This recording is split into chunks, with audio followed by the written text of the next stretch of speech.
Major production funding for Game Notes is provided by Hargrove Engineers and Constructors is proud to support LPB. Since 1995, Hargrove has been employee-owned and relationship-driven. With 2,700 teammates around the world, Hargrove works as one team to go beyond expectations. You have what it takes to begin your journey: curiosity, ingenuity, intellect, determination.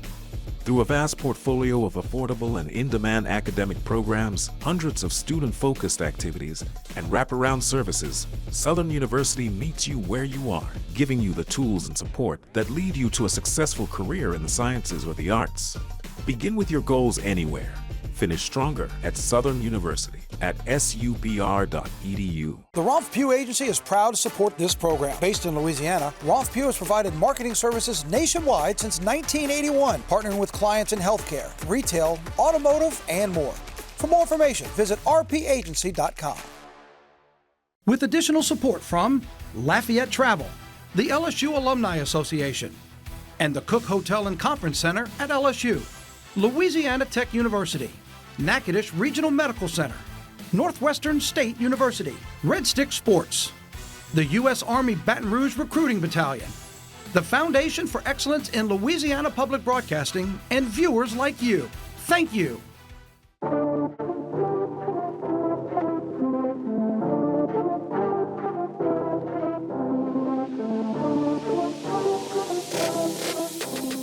And we are back and off and running for post-game notes here on LPB.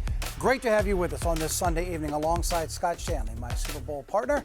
I'm Victor Howell. Scott, it's kind of that midway point in October. You get a little bit of separation now. We saw some teams, important games, some able to step up to the challenge, others not so much, and it puts you in a very interesting position now because now that pressure's starting to build just a little more. Yeah, and I think what you're seeing now is you're starting to find out the true contenders from the pretenders, and the contenders finding different ways to win. You're not always going to win the football game the same way. You got to find different ways to win, whether it's playing defense one week, making plays in special teams games. So I think you're starting to see those teams separate themselves from the pack. That's a great point about winning in different ways, and we'll see how some teams did that. Let's give you a rundown of what's coming up here over the next 60 minutes. Lots to talk about, a lot of games throughout our state, including Diego's big day up in Nashville as the LSU Tigers ran into trouble with the Commodores, who certainly anchored down. The Grambling Tigers, they were on the road, had to battle an opponent and Mother Nature, but getting the job done up at Arkansas Pine Bluff. We'll take a look at some of the wild plays in that ball game. And the McNeese Cowboys, coming off of a shutout loss a couple of weeks ago and then returning from the bye week, had a very strong performance at home. We'll take it to Lake Charles and show you that action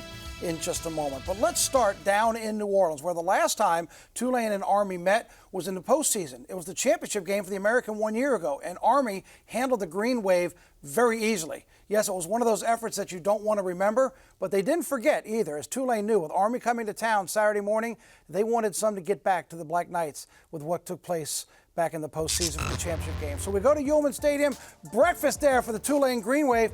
And Scott, during the first possession of this game, I went out and built a patio deck, came back, started digging a pool, took a shower, and Army still had the ball.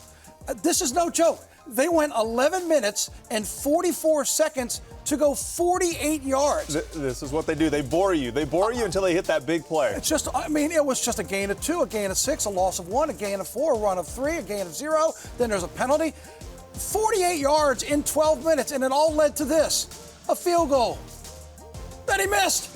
After all of that, John Summerall's like, wait a minute, we get the ball? Woohoo! We get to play some football now. It was an unbelievable opening drive, and we talked about that Saturday. Scott talking about the discipline of Army and what they do. Well, when they got the ball, they came out slinging. Jake Retzlaff, Shaz Preston, 13 yards. Then on 3rd and 4, watch Retzlaff get hit here, goes airborne, comes down awkwardly. He would leave the game for a moment. He would come back, though. But when he leaves the game, Brendan Sullivan comes in. It's 4th down and 2 from the 8. He needs it, and he almost gets to the line, but the Black Knights hold him from getting the first down. So no points. Tulane turns it over on downs. Back half now of the second quarter. Retzlaff is back in, still throwing it. Arms working just fine. Bryce Bohannon for 23 yards. Eventually they get to the Army 12, and this time they do bring in Patrick Durkin, one of the best in the country, hasn't missed all year. He makes it again. It's 3-0. The closest Army got to a first half touchdown. Whoa, Scotty's wide open. It had to be a defensive breakdown, but he drops the ball. So under 30 seconds to go in the half, Dawson Jones is good from 43 yards, and we're tied at 3. Army's first possession of the third quarter, shocking. It goes more than 6 minutes, and they get it in on the quarterback sneak. It's 10-3 Black Knights. But the Wave respond with a 4-play drive. Retzlaff sees the opening and takes off 37 yards for the touchdown run, and we are tied at 10. And John Summerall saying, look, if I could only get the ball more, maybe we could do some more of that. Well, they do get the ball. Fourth quarter, Retzlaff in the pocket. He'd like to have this one back. Overthrows Amari Hayes, and it's picked off by Casey Larkin. To no one's surprise, Army goes on a 7-minute drive down the field. They get it on the keeper at 17-10. But under 2 minutes to play, 4th and 8. You got to have a first down? Let's get the touchdown. Bryce Bohannon back in the end zone. We're tied at 17. Tulane holds Army to its only 3 and out of the game late in the fourth quarter. And then how about this play? Look at Retzlaff, the risky throw, the bounce, the doink, the catch. He brings it in. Shaz Preston with the touchdown, and that is how this game ends. Whew. In the last 21 American Conference regular season games, Tulane is 20-1. 24-17, they get the win over Army. Look at that time of possession, Scott. That's what we talked about. 39 minutes, basically, for Army. But Tulane makes the plays late when they need it. Retzlaff throws for 261 and a touchdown, rushes for 62 and another touchdown. A big win for the Green Wave as they now get set to take on Texas San Antonio in 2 weeks. We won the game. How about that? There's your stat line. But, man, we keep finding ways to win. This team's gritty, tough. They fight. I don't think anybody didn't believe. Like, we all believed we could do it. We moved the gun. I mean, I hate to be saying this. I said the exact same thing standing in this spot last week. We moved the ball really well again today. We just didn't finish in the red zone. And so, like, our offense has got all the confidence in the world to move the ball on anybody. We talked this week, a 3 and out against an option team is like a turnover. It's like getting a forced fumble. We didn't get one until the very end, but it when it counted, it showed up. We all knew we needed to get a stop, and we all preaching that to each other.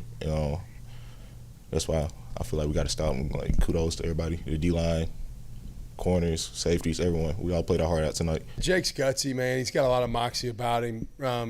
He's the kind of dude you can tell he played backyard football growing up. You know what I mean? Like, some guys, you watch them play, and their instincts maybe are lacking. You're like, all right, you played video games as a kid, not backyard football.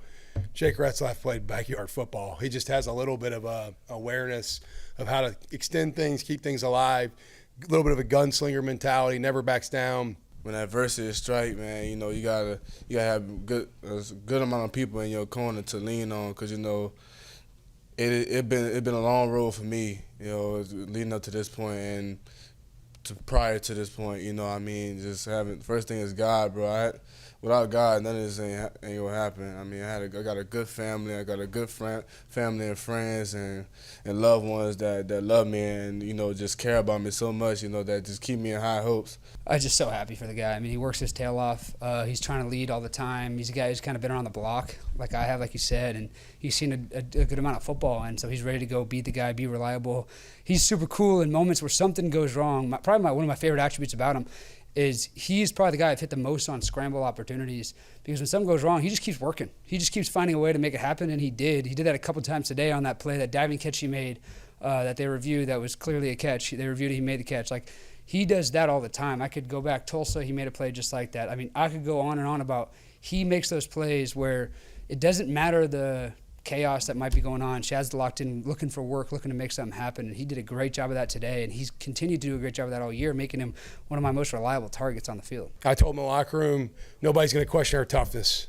Now, we're not pretty yet. Like, if you were going to grade our pretty scale, it ain't real good looking right now, but we're finding ways to win. And I told him, once we get pretty, we're already tough. If you match up pretty and tough together, we're going to be even a harder out. Right now, we're not maximizing our opportunities, and we got to continue to grow. That starts with me. It's not the players, it's me. I got to help the staff, equip them to be ready to capitalize better in a lot of areas, but a win is a win is a win.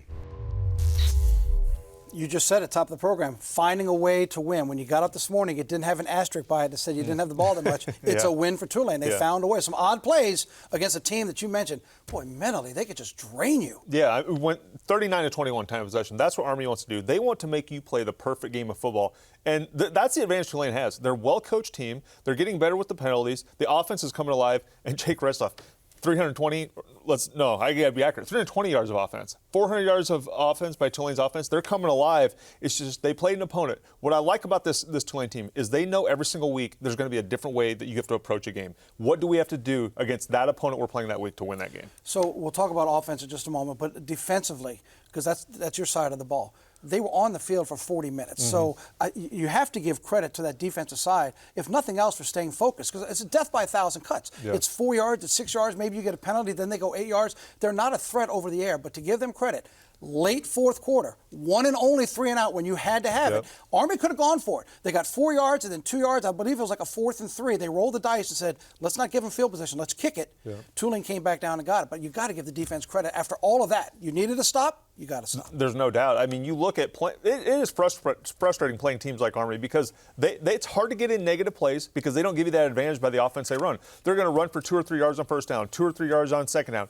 And it doesn't take that. You get 4 downs to get a first down, and you're positive yardage every single play. It gets frustrating defensively, but to your point, they stood up and made the play when it mattered most, got the ball back to their offense, and the offense was rolling, like I said, over 400 yards yesterday. It's just, how do you have to beat the opponent you're playing? And this team is a well-coached team. They have great moxie about them. They have great leadership. And special things are in store for this team if they continue to play the way they've been playing. No doubt. The game was scheduled for an 11 o'clock kick. After you do all the pomp and circumstance and TV, it kicked off at 10 after 11.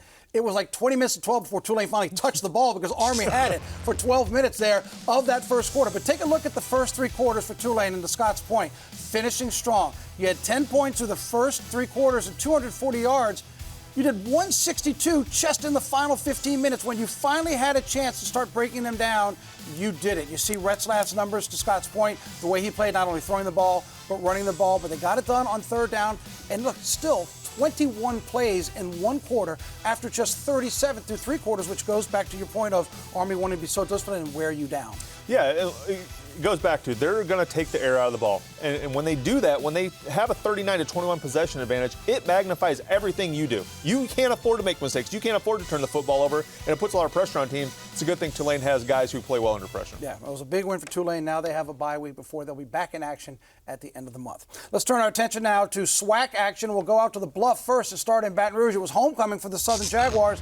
They were hosting Prairie View as the top team right now in the SWAC West. Yeah, it was a rainy day. It got worse, and not just the weather. It also got worse for Southern's ball game. Just over 3 minutes to go here in the first while the sun is out. Bad exchange for the Jaguars. It's a fumble. Prairie View jumps on it, and they get it at the 25. First play of the second quarter. Panthers punch it in. Lamajah McDowell, he takes it in from 15 yards out. Prairie View has the 7-0 lead. 5 minutes later, they're going to score again. Cameron Peters to Jisiah Rockwell. 13 yards here on the touchdown, and it's 14-0 Prairie View. The Jags night, well, it's like this first down and run for 2 yards and big pile. Okay, well, we've got to get something going. Second down, a 2nd and 7. We got pressure, don't know where to go. All right, we're going to roll to the outside, looking for a man, and that didn't work. That went out of bounds. All right, 3rd down. You got a chance. You're 3rd and 7 now. Got to make something work in the pocket, and you needed 7 yards, and they threw it 2. The offense is just not running anywhere for the Jags, and Terrence Graves know it. They've got to get something turned around here.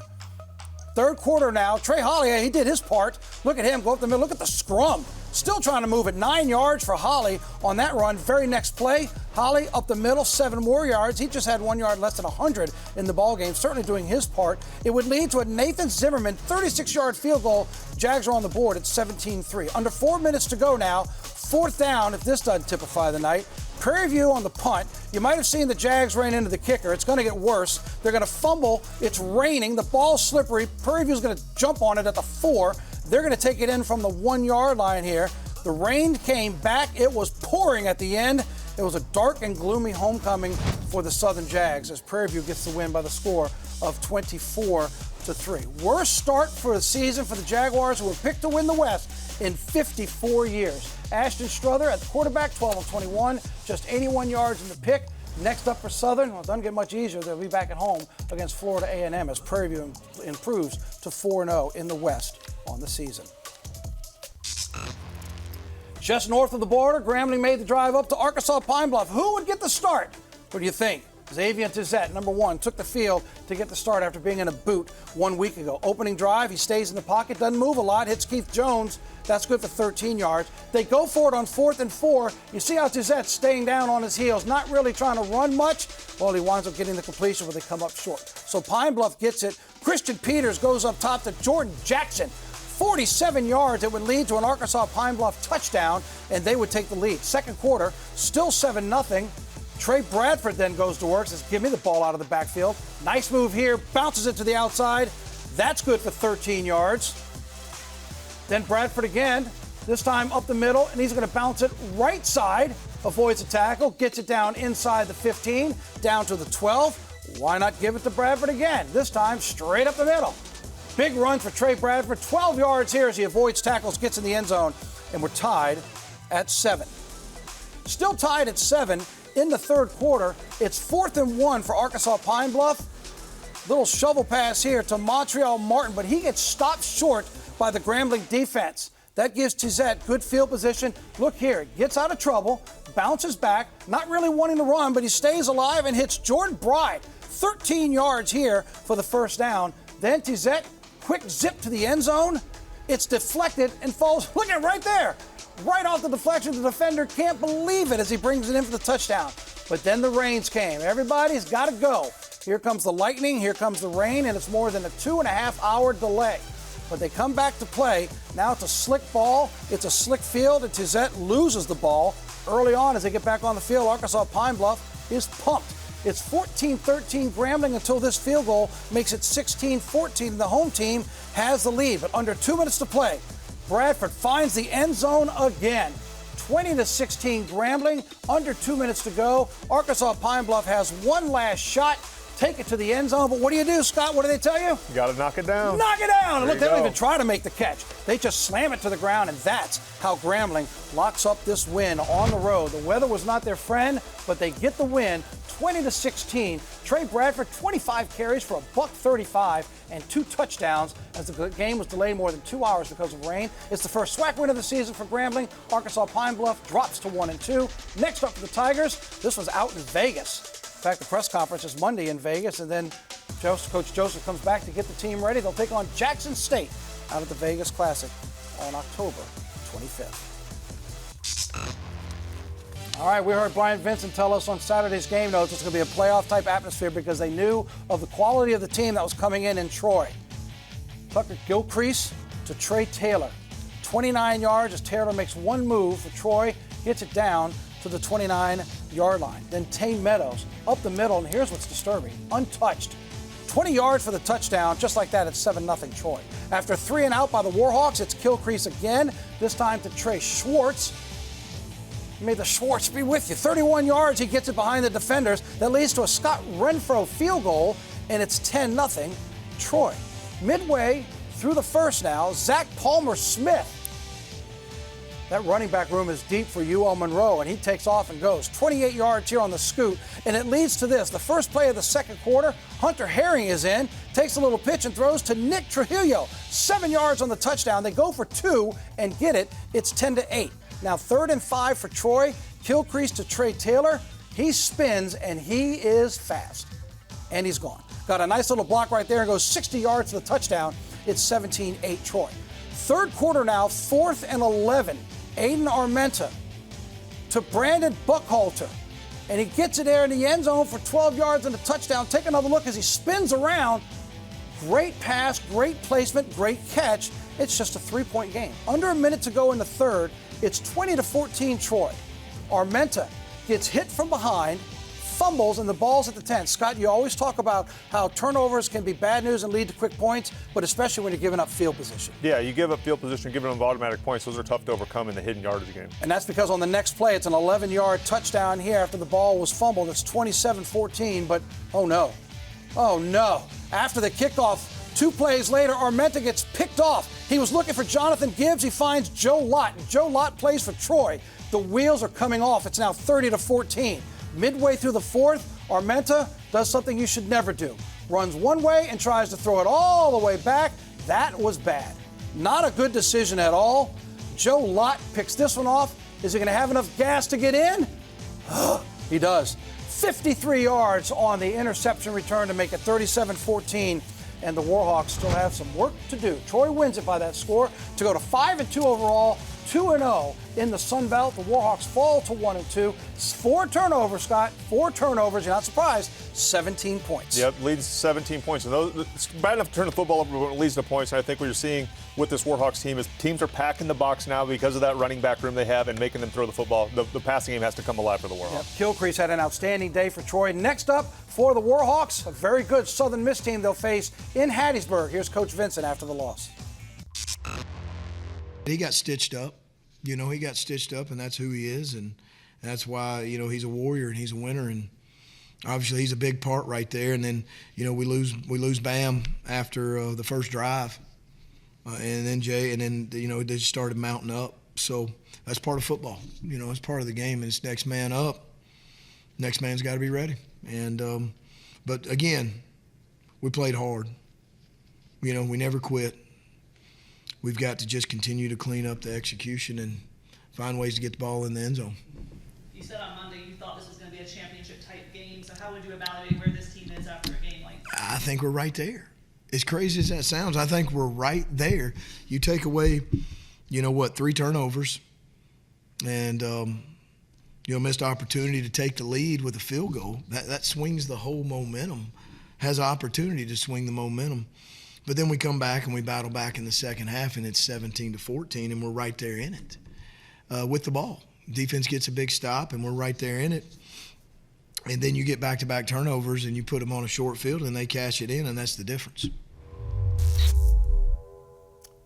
As we told you when we debuted Game Notes, Scott and I have worked together for the better part of the last 10 years. And on some previous shows and our working together, we used to joke about Vanderbilt. We'd watch those Commodores if they got to win. They're no joke. Yeah. This is not your grandma's Vanderbilt Commodores. Yeah, everybody used to circle Vandy on the schedule in the SEC. That's not happening anymore in the SEC conference. When are we playing Vandy at home? Homecoming, right? Exactly. Well, it was Vanderbilt and LSU in Nashville. Vanderbilt for the first time since the 40s favored in a game of ranked teams to get the win at home. Clark Lee's Commodores looking to go 6-1 for the first time in 75 years. Not a shock to see a lot of purple and gold making the trip to go hang out off of Broadway and check out this ballgame. It's 3-0 LSU, and Diego Pavia goes 20 yards. It's ruled a touchdown, but when you take a closer look, he's down at the 1. That's all right. Everybody comes back on the field, and he just goes right back in and scores it. Punches it in there, so it's 7-3 Commodores. Late in the first, 3rd and 10, Garrett Nussmeier finds Berrien Thomas, 25 yards, and gets the first down. First play of the second quarter, here's where the drive ends. Nussmeier's in trouble, but he finds Tradez Green, and Green takes it to the house. 20 yards for the touchdown, and LSU's up 10-7. 5 minutes into the second quarter, Pavia waits, looks. Remember, Scott talked about the pocket. What do you need to do with this quarterback? We'll talk more about him in a moment, but he makes the completion there. Cole Spence takes it down to the 4. And then 4th and goal from the 1, Cedric Alexander torpedoes his way across the line, gets the touchdown. It's 14-10 Vanderbilt. Under 2 minutes to go in the half on 4th and 1. There's that Pavia, but this time he gets sacked. Great pressure by West Weeks, gets the sack for the Tigers, but LSU can't do anything with it. So Damian Ramos comes in from 42 yards out. Even though they had good field position, it's 14-13. It's 17-13 at the half, and now we're in the third quarter where Vanderbilt's up top, and it's a wide open pass for Cole Spence. Way too easy, gets the touchdown. It's 24-13. What you thought might have been the play of the game, midway through the third, Nussmeier in all sorts of trouble finds Xavion Thomas, who turns it into a miracle. Spins out of 2 tackles, and he's gone. 62 yards. It's 24-21. Vandy up by 3. Same score, under 4 to play in the third. On 4th and 1, here's Pavia being Pavia. Look at him run around, scramble, find some space, then gets the pass and the first down on a gain of 12 to keep the drive alive for the Commodores. Same drive, under a minute to go. Pavia sees pressure, and there he goes. Runs away from it, runs straight into the end zone for the touchdown. It's 31-21. 4th quarter, after a 1st and goal comes up short, it's 2nd and goal. Great move, touchdown for the Tigers, but a false start on LSU brings the ball back to the 6. They can't punch it in for a touchdown, settle for another field goal. Garrett Nussmeier being consoled on the bench because Vanderbilt holds on to get the win, 31-24. The rushing game, once again, a problem for LSU. They do hit the C note, but Vanderbilt runs for 239 and time of possession. We talked about it with Army and Tulane. How about Vanderbilt with 36.5 minutes of time of possession? They took advantage of possessions. LSU struggled. Next up for LSU, doesn't get much easier. Prime time next week in Tiger Stadium against number 4 Texas A&M. But first, reaction from head coach Brian Kelly after the loss. You know, we had opportunities. We didn't cash in on them. From an offensive standpoint, we had 3 opportunities to score that were field goals. And look, our guys know we were playing a team that was going to make it very difficult for us to possess the football. We had 3 possessions in the first half. So it's like playing triple option. And we did not play well enough on either side of the ball to be the better team today. And Vanderbilt was the better team today because they executed at a higher level.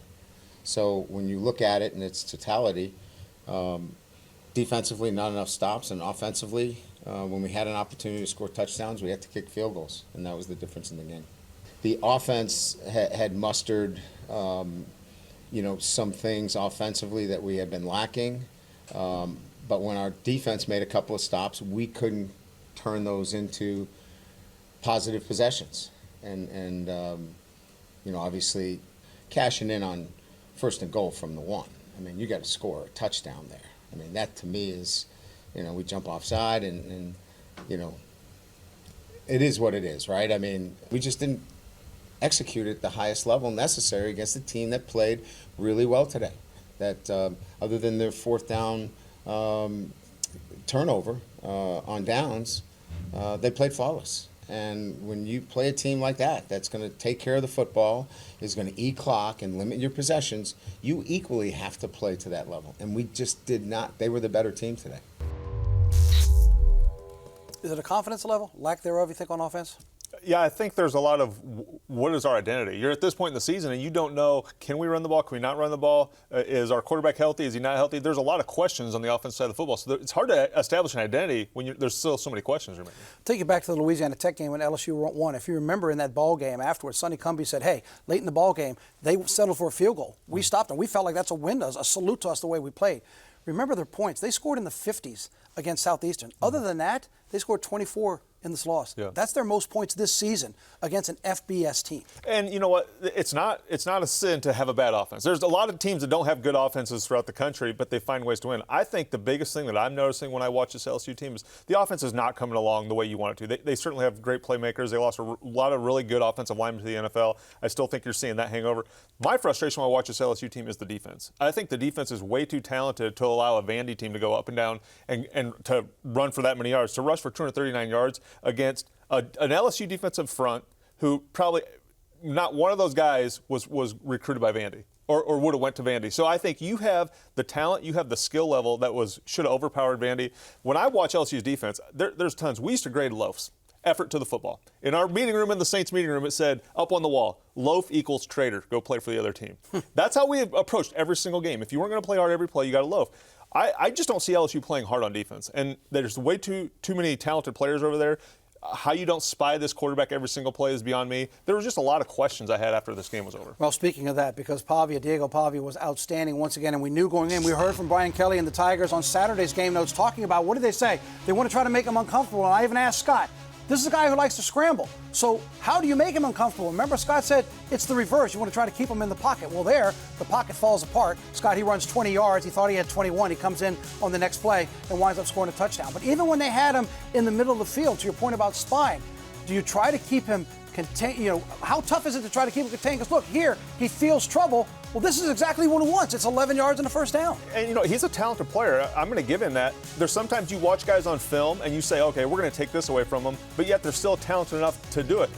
Going into this game, just, rushing 3 or rushing 4, you have to have a spy on this guy every single play. Going into this game, you circle him and say, we're going to put 2 guys on him if we need to. Somebody else is going to beat us. And it's a shame that he was the reason you lost the game. Yeah, and he made so many big plays here. You get one-on-one, and he's trying to get him off the edge. Now he's going to throw the fake. Once again, he goes down. There was just so many opportunities LSU tried, and it seemed like every time they tried something, Vanderbilt figured out a way to find a way to get out of it. Here's another one where he feels that pressure from behind. There's the pocket. Now look at this. There's 15 yards wide open. Yeah, and we talked about that in the pregame show. Just having rush lane, having rush integrity. You can't blitz 5 or 6 guys every play to contain a quarterback, but when you rush 3 or 4, you have to know how you're rushing down the middle of a man and having eyes on the quarterback. Well, like we mentioned, it doesn't get any easier. Here comes Texas A&M and Tiger State, and then you get a bye week, and then you still have to go to Tuscaloosa after that. And oh, by the way, don't forget Oklahoma at the end of the season. So the challenges are still there for LSU closing out this season. Let's take you over to Lafayette now, where the Raging Cajuns from Louisiana are trying to get things going up against a very good Southern Miss team, much improved Southern Miss team. Of course, they got the coaching staff from Marshall, half of their players that came over here. It was quite the challenge for the Cajuns on Saturday afternoon, a gorgeous afternoon there at Our Lady of Lourdes Stadium. And here we go, Cajuns getting the game going early on the ground as Island Perry for 10 yards, and then Bill Davis, he is so explosive when he finds us opening up the middle. There goes Davis for 13 yards. Lunch Winfield, who once again gets the start. Now he's going to do it through the air. He finds Caden Jensen. This is good for 18 yards, and Jensen gets it inside the 25-yard line. All takes you down to this. 4th and 1, you got to punch it in. Be aggressive, and why not? It's Winfield who gets the score, and it's 7-0 Cajuns. Second quarter, Winfield with a deep drop, but something happened here because this pass is way off by like 5-6 yards off, and it's picked off with that interception. Corey Myrick gets it done, and he gets a great return for Southern Miss. Next play, watch Braylon Braxton. I mean, he puts that baby on a rope, and he gets it down to the 2-yard line. 2 plays later, Matt Jones would score, and we're tied at 7. Now it's 10-7. Scott, that's not Lunch Winfield. That's Walker Howard. The same Walker Howard we haven't seen since the beginning of the season. He came back into here, second quarter with under 30 to go, but he gets picked off. And watch this. Look at the clock. 3 seconds left. It's a good enough return on the Walker Howard interception by Amir Foster to set up a 52-yard field goal, and Southern Miss makes it true. It's 13-7. Here's your backbreaker. 13-10 Southern Miss. Under 4 to go in the third. You've got them backed up on their own 2-yard line, Scott. It had to be a defensive bust. Yeah, definitely something was wrong, especially in that situation. You're not expecting that guy to get behind 2 guys. Not behind 2 guys, that's exactly right. Micah Davis sprints at 98 yards for the touchdown. It's 20-10. Then Winfield here gets to the end zone, except he doesn't. He fumbles it on the half-yard line. We're going to talk about that play here in just a moment. And then later in the fourth, in his own end zone, Winfield coughs it up. The ball comes past the goal line. It gets picked up by, you had to listen to the rule. It's not the player who fumbled it who picked it up, so then the ball goes back to where it was fumbled, which is the end zone. That means it's a safety. When it's all said and done, it's 22-10. Southern Miss gets the win. Braylon Braxton for Southern Miss, outstanding. Just 12 of 17, but 230 yards and 2 for the touchdown. 10 points off of 3 Cajun turnovers, and you lost by 12, so you see one of the big reasons there. Next up, at Troy for Louisiana next week. Afterwards, here's head coach Michael Decimo. The deal with Walker at the end of the half, it had nothing to do with lunch. It was just, it's kind of the world he lives in, drop back 2-minute type stuff. So, put him in there and let him get a taste of it again. And that obviously, ended up not the way we wanted to at the end of the drive, but, that's, it was nothing more than that. Lunch is doing a lot of good things for us. And he's way less than 100%. And I'm not going to get into what it is, but he's way less than 100%. But he is a tough, gritty dude. And, he's a guy that's moving the ball for us, and we're going to keep rolling. I don't think anybody asked about that, but now that you're offering and volunteering the fact he's less than 100%, I can promise you what's going to get asked at the Monday press conference. What's wrong with Lynch Winfield? We'll talk about the quarterbacks in just a second, but for 30 seconds, let me ask you this. This play of everybody reaching the ball out, trying to score a touchdown, that's got to be the defense's best friend because we just see it week after week after week. Yeah, the first thing you're taught in that, when you get into those situations down near the goal line, or whether it's 4th and short, you're swiping at the ball because as soon as they extend that ball, you have an opportunity to create some takeaways. Offense, got to try to hold that ball, and we've seen it too many times. All right, so Walker Howard, we haven't seen him. He gets the torso injury 3.5 quarters into his first game. Then they're trying to figure out all the quarterbacks. It was interesting to bring him in. I know he throws a different ball. It was late in the quarter, so maybe they wanted to try to, as you heard Coach say, try to kind of get a feel for it. But even so, to try to get a feel for the game when you're under a minute and it's a close ball game, interesting move to say the least. Yeah, it is. Especially, I understand what Coach is saying here. This is his world. He lives in the drop back world. And you're going to drop back because you're in this situation where you're trying to get in before halftime, get some points in the 2-minute drill. But it's still a tough position to be in, to get thrown into the fire like that. Listen, Southern Miss, a lot of people haven't watched a lot of Southern Miss. They might be one of the most improved teams in college football. They are playing really good football, so that's a tough spot for Walker to jump back into. Yeah, especially when you haven't taken snaps since the beginning of the season to come back in, trying to throw it around, and then you wind up getting picked off, and Southern Miss takes advantage of it. We'll see what happens and what develops for UL at the quarterback position. It doesn't get any easier now. As you saw, they'll be taking on Troy. All right, let's head over to the state of Texas now. Some action in the Southland Conference. The Colonels from Nicholls still trying to get back into the win column after that season opening win over UIW. Since then, it has been a struggle for the Colonels, and they were at Stephen F. Austin, where Jarrell Wimbley breaks this one here for SFA and goes 30 yards here on the run. It leads to a 54-yard field goal. What a cannon here, because there is room to spare. Watch where this ball goes. Bounces off the tent, but it's good from 54 yards, and Stephen F. Austin has the early 3-0 lead. Deuce Hogan then to Scrappy Osby. Might be my new favorite name in football, right there. Scrappy for 13 yards on 3rd and 7. Now it's 2nd down from the 6, and Hogan fumbles the exchange.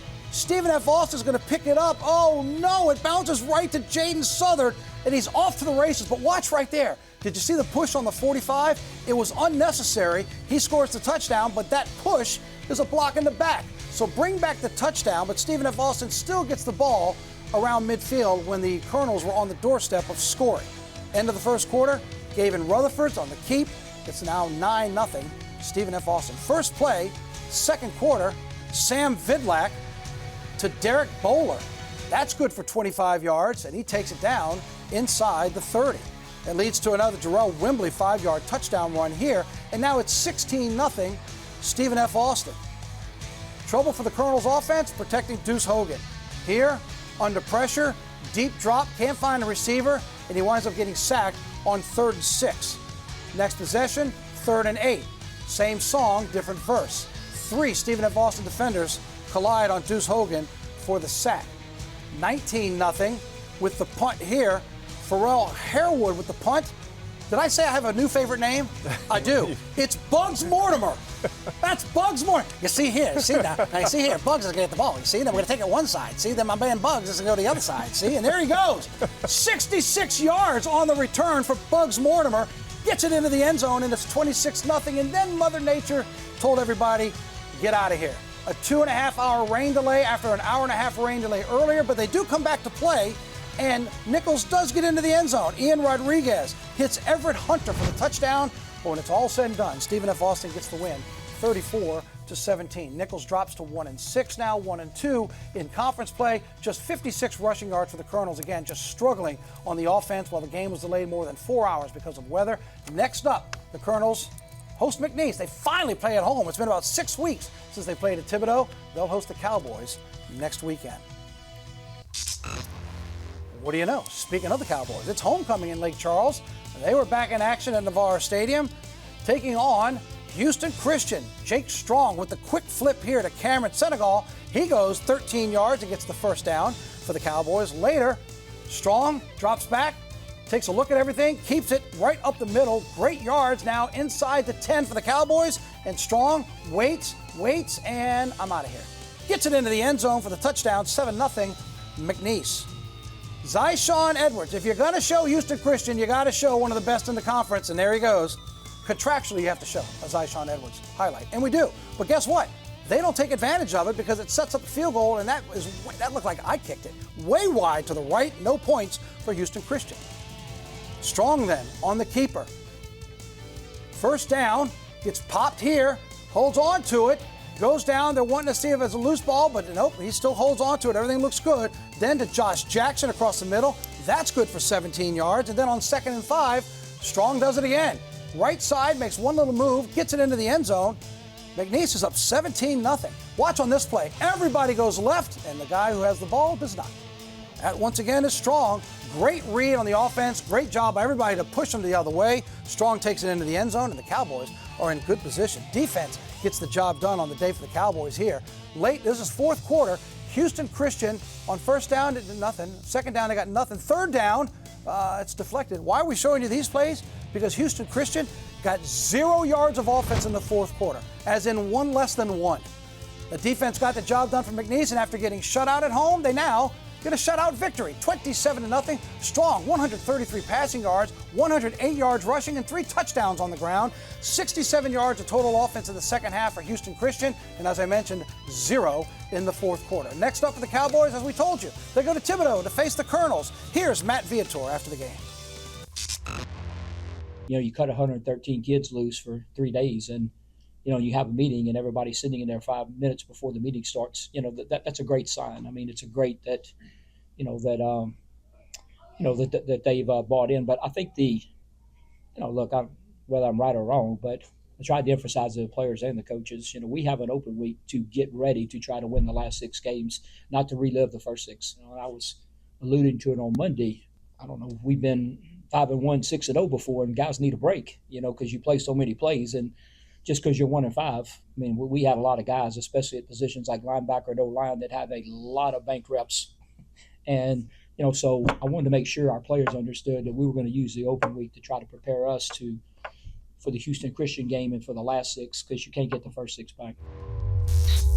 And Scott, to his point, you can't get back the big loss you had to Southeastern, as we're going to find out in a moment. Southeastern's a really good football team right now. But you talked about the Cowboys logo. You think of toughness. You think of grit. Look, give them credit. You got blown out at home. You had a bye week. But to his point, they're ready for their first meeting back. Everybody's 5 minutes early, and it showed on the fish. Jake Strong had an outstanding ball game. Yeah, Jake Strong's been outstanding. 3 rushing touchdowns, over 100 yards rushing. He's been that consistent bell cow for them in the running game all year. But I like Coach's philosophy there. We have a bye week. It's almost like a reset button. We're going to get away from it. Physically, mentally, a lot of guys have bumps and bruises, especially like you talked about at the linebacker position and in the O-line, in the trenches where you're hitting every play. So you hit that reset button and you play the second half of the season almost like a new season. Yeah, we'll see what the Cowboys can do next week when they head down to Thibodaux. We mentioned the Lions from Southeastern. It was a big day over in Hammond for a rivalry for the Lions. It's one of their biggest ones, taking on the Demons from Northwestern State. Coach Blaine McCorkle trying to get things turned around for his Demons, but the Lions a little too much on this one as we take you to the action here. It's homecoming in Hammond. The Demons were punting. That's Brant Monaster. He gets the block for the Lions. A great field position for Southeastern early. It takes just one play. Carson Camp to DeAndre Jackson. The little flick right there, and 27 yards later, he's into the end zone. Touchdown Lions, and it's 7-0 early. Kyle Lowe now comes into the ballgame, and as we've talked about, the Lions switch those quarterbacks. It's either series, maybe every other play. It's just the flow of the game. But Lowe finds Jalen DiMaggio, 18 yards here on the completion. Lowe stays in the game, so does DiMaggio, and this time it's a 13-yard touchdown. As DiMaggio takes it, cuts it upside. It's now 14-0 Lions. Second quarter now. How about some Demon defense? As Lowe is still in the game at quarterback, he's going to find Cade Collier, but Collier gets popped right there. Loses the ball. It's loose. Kayshawn Reed winds up recovering it after it looked like the Lions were going to get it. The Demons recover, and it's a big defensive play for Northwestern State. But they can't do anything offensively. That's where they're struggling as well. The Lions get the ball back. DeAndre Jackson, 23 yards. His second touchdown makes it 21-0 homecoming. Later in the second, it's Jackson again. Here's a hat trick in the first half. 5 yards here. It's 28-0 Southeastern. They have all the homecoming festivities. You enjoy halftime. You come out to the third quarter. It's the opening kick. Cooper Evans kicks it to the 17, and Brandon Hayes takes it on a DoorDash. He's gone. Take it for 6. 83 yards on the return. It's 35-0 as the Lions are on cruise control. Later, Jaden Henry. Give me 5. That's what you get when you get those expensive seats, Scott, in the end zone. You get to give the players 5 after a big touchdown. Jaden Henry takes it in. It's 42-0. Now we're spreading the wealth. Calvin Smith then has his opportunity in the fourth quarter. He's going to take it in from 12 yards out. The Demons do get a big play in the fourth quarter. Eli Anderson swings to the outside. Jeremiah James, he's going to take it 34 yards. Great gain for the Demons. Inside the 20, inside the 15. Still showing that fight, but under 4 minutes to go. Anderson to the end zone, and Mike Mitchell says, no, sir. We are going to preserve this shutout. It's the first time in 60 years the Lions have back-to-back shutout victories, and the first time to have multiple shutouts in one season since 1978. Yeah, Southeastern is ranked. They're going to be climbing the polls in the FCS 49-0. They've outscored their last 2 opponents, Northwestern State and McNeese, 87-0. Next up for the Lions, they're on the road at Houston Christian. Meanwhile, for the Demons from Northwestern State, they will be taking on a very good Lamar team. After the ball game, here's what head coach Blaine McCorkle had to say about his Demons fight. I have no doubt that that's probably a team that's going to represent the Southland Conference really well in the playoffs and make a deep run. That's, I've been in this level of football a long time. That's a good football team, so I give them their due. But as far as us, now we know what that feels like. We know what a championship level football team in the Southland feels like, and hopefully we learn from that. One thing that I don't think I've been able to complain about all year is their effort. These kids, they got a lot of shortcomings, a lot of things we got to get better at. We all know that. We all know what they are, but they play hard. They really do. And we said that a couple weeks ago against Commerce too. The game looked ugly, but you go back and look at the tape, and I think we'll do the same thing here. We'll see some good efforts on there, and Keyshawn's is one of them. And Keyshawn loves this team, and he gives us everything he's got, and he's passionate, and I like the way he plays, and he's going to be around here for a long time too. He's one of those young players as well, so that was good to see. I hope the Demons do get it turned around because their effort is there. I like the way Blaine McCorkle's doing things. Yeah, he's doing a good job coaching. I agree with him. You watch these games, the score isn't what they want, but there is definitely effort, and that says a lot about the culture you have inside your locker room. 2 more road games for the Demons, November 1st at McNeese and then at Nicholls, but it's sandwiched around 3 home games, starting with number 18 Lamar, and that will be next weekend up there in Natchitoches. We talked about the 2 quarterback system for the Lions from Southeastern. During the bye week, I had a chance to visit the campus and talk to the 2-headed monsters, both of them talking about getting that fight for being a starter, but really, that doesn't mean much anymore. Carson, let me ask you, when football fans know when camp starts, I'm talking about even spring practice, right? And then you get into camp, the number one question, who's going to be my starting quarterback? I need to have a starting quarterback. I was here at practice, everybody's battling. Seems like the word starter doesn't have that much of a meaning here. Coach Selfo likes that 2-quarterback system. What has it been like knowing that you don't have to be the guy taking every snap, yet you look at your record and success is there? Yeah, it feels really good. I think you look all across America and a lot of guys are just playing one guy, and I think it really helps with us playing both of us because if I make a mistake, I can come off the field and, get a different lens when he's in and I can learn from him. I think he made a good point. I think we are learning from each other.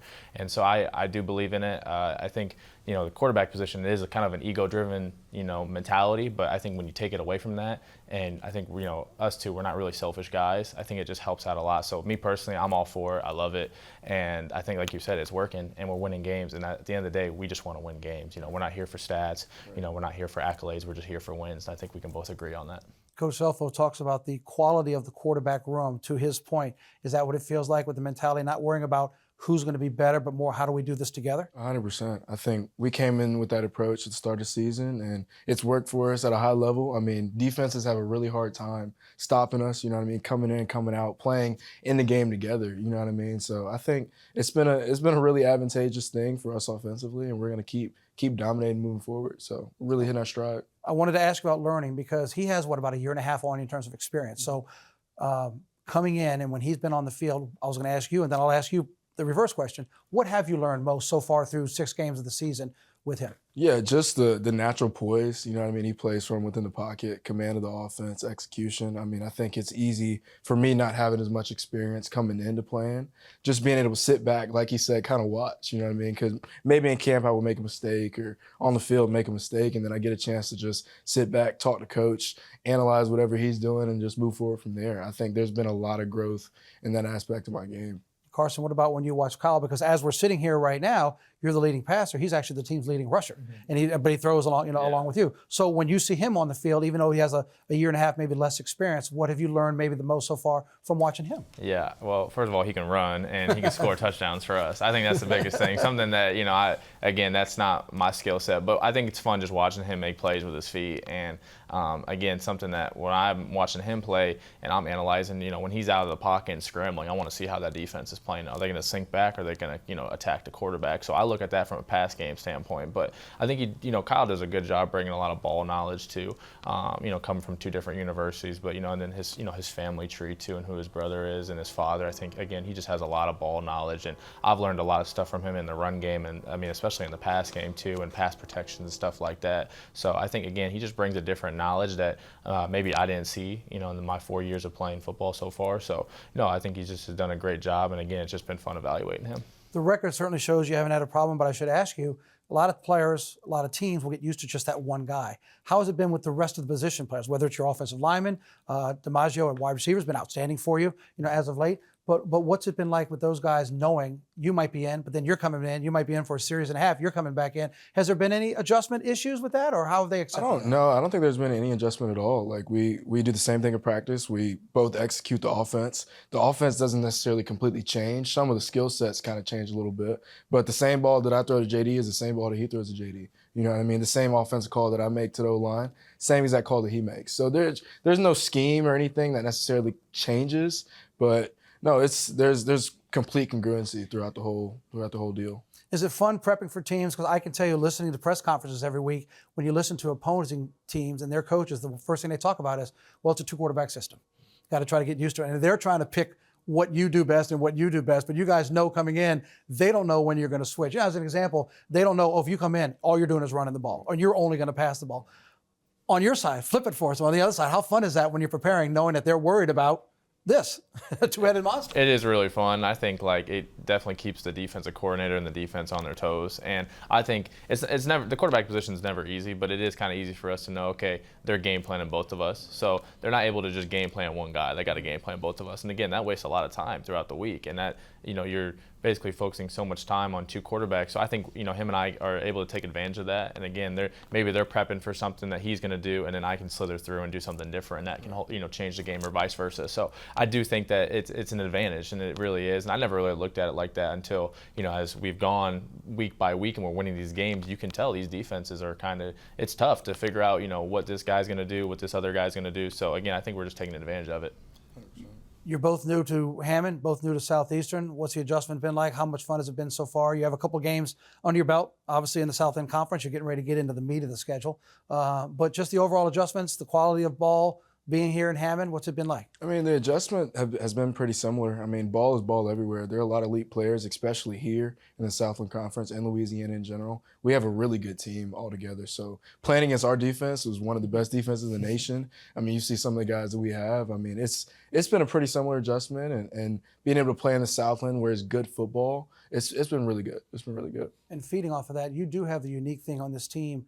I talked about your experience, but in general, this team has a lot of experience coming back. 6 guys, I think, that are in their 6th year, 18 that might be in their 4th year. You don't see that a lot of places anywhere in the country at any level. So what's that been like coming in, knowing there's that experience to even blend with your experience? Yeah, I think it's a big help. I think Coach Frank said in the beginning of the year we got 25 seniors or 26, and you don't hear that a lot at a lot of universities. Like you said, it's usually 4 or 5 guys, and so it's definitely, we're taking advantage of it. But it's a big thing. I mean, when you got a lot of experience on the field, the mistakes are very minimal, and you can see that when we're playing these games. Not a lot of penalties, not a lot of false starts, offsides, whatever the case may be. So it's been good to just kind of blend in with that. And when I am talking to the guys on the sideline, it's not like I'm talking to a first-year freshman that maybe hasn't been out there. No, I'm talking to a 6-year guy that's been out there, so he's seeing what I'm seeing. So the communication's been great. It's just been awesome to just kind of blend in with that. And like I said, the experience has been good. Let's wrap up with looking back and looking forward. I'll go to you first, Kyle, to talk about looking back. 2 games against bigger opponents with Louisiana Tech and LSU. You've certainly found early success in the South End Conference. Through this part of the season up to now, what's been the biggest thing you've learned about either yourself or the team in general with the success you've had? Yeah, I think with the team, it's a deal where whenever we hit adversity, like where we hit adversity at Louisiana Tech, LSU, we bounce back. I mean, if you look at the next opponents that we played after those weeks, we always bounce back.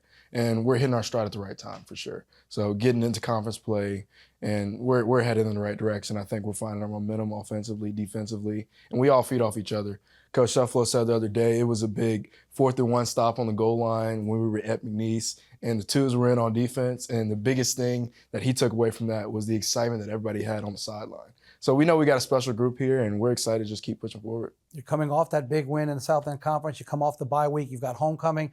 But really the biggest games in the conference are still ahead. A lot of them are on the road. So, Carson, look ahead now. I know it's always that next game mentality, but go a little big picture for me in terms of the momentum you'll carry over and what you see closing out.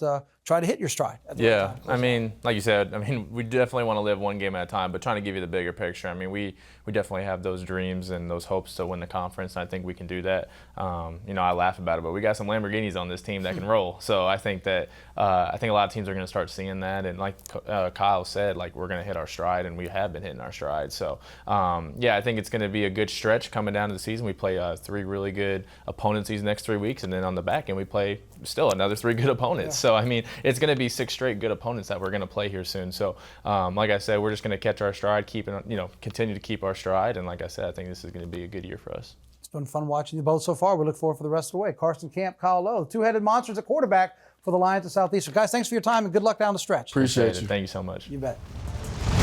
Scott, it was really enjoyed to talk to both of them. As you take a look at the Lions' schedule, you can tell they get along, and I compliment them and Coach Selfo for this system. You can see how they are having so much success with the way they get along playing that same position. It's a credit to them because especially at that position, a lot of times you only see one guy and they're in a battle to see who can take over that position. But they love sharing the position. They find the advantages of sharing that position. And it sounds like they have a great locker room, a great coaching staff who understand how to utilize their talents. Yep. And next up for the Lions will be on the road at Houston Christian. Well, we've missed the Bulldogs from Louisiana Tech. That's because they played Thursday a week ago, and it was a devastating loss at Kennesaw State. After the Bulldogs have been playing so well, they were humbled over there in Georgia, and now they had an extra week off, almost like another little mini bye, because next up for the Bulldogs, it's Tuesday night action against Western Kentucky. While everybody's getting ready for the next game, they'll be playing on Tuesday night up there in Ruston. Let's hear from head coach Sonny Cumbie. Yeah, that's what we want to defend the Joe. I mean, we want to be undefeated at home. We feel like that, our guys have played with a lot of confidence, a lot of speed here, and it'd be big. The biggest thing too is you get another conference win, and this is a game where both teams are fighting for to stay at the top of the conference. And so when you have a conference game at home, it's really important to be able to defend your home turf and to play an exciting brand of football and to play winning football in front of your home crowd and your home fans is a big deal. Well, Scott, if you're going to get bounced back from a loss, do it at home, which is what they want to do in this quirky schedule. Tuesday night action up there in Ruston. Yeah, they need to find a way to get that energy back in the defense after losing Colby Fields for the year. No takeaways and 400 yards for the first time against Kennesaw State. See if that defense can bounce back. And it's the number 2 offense in the conference against the number 1 defense, so it should be a great matchup Tuesday night. And, of course, we'll recap for it when we see you next weekend for more game notes and get ready for another great weekend of action. But it's been fun wrapping up this one. For Scott Shanley, I'm Victor Howell. Thanks so much for joining us here on Game Notes on LPB.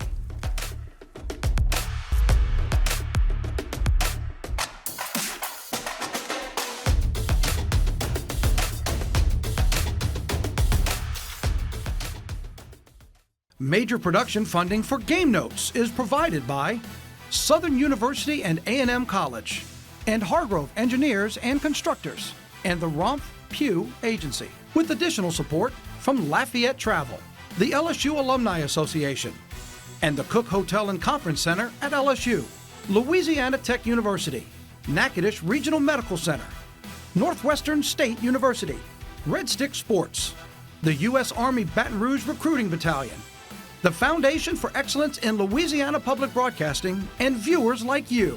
Thank you.